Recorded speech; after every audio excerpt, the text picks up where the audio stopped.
Lydia T. Brabante, and now we have the topic of volatility. What is the connection, or is there anything connection of volatility in Bible verse? The answer is yes.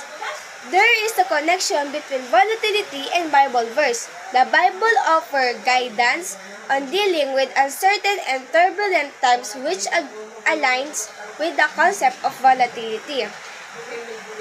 Ibig sabihin sa Tagalog ay may connection ng volatility sa Bible verse, pagkasumpingin o pagbabago-bago, at mga talata sa Biblia. Nagbibigay ang Biblia ng gabay kung paano harapin ang mga panahon ng kawalan, ng katiyakan at kaguluhan na umaayon sa konsepto ng volatility. Ibig sabihin po, sa Bible verse, meron ding nangyayari sa bawat panahon na nagbabago yung kanilang, nabilis sila magbago ng isip, and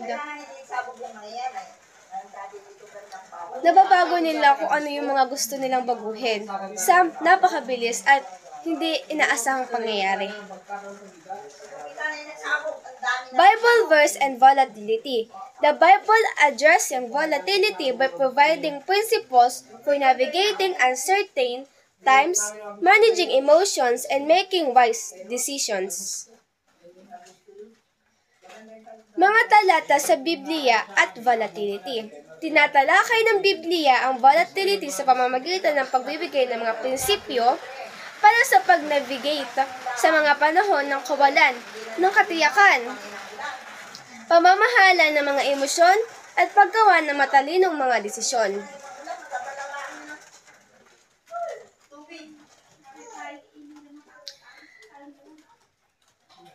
Number 1. Guidance on uncertainty.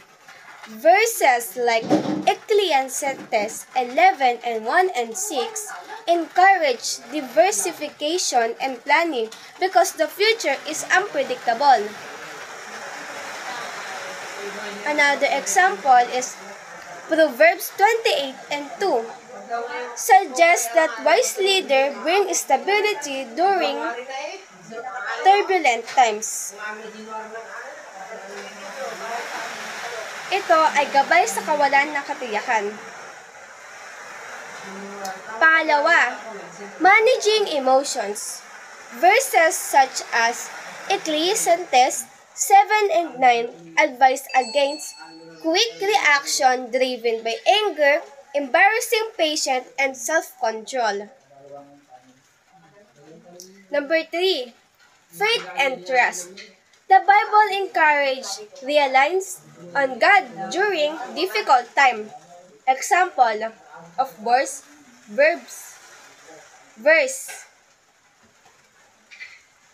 Philippians 4:6-7 promotes prayer and trust in God to guard hearts and mind, reducing anxiety. Financial X.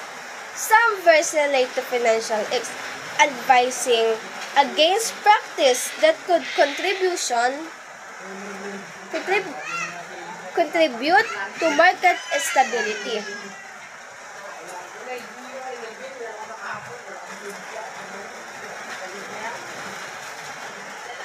For example, Proverbs 21 warns against the deceitful nature of alcohol, which can lead to poor decision making. And that's all today.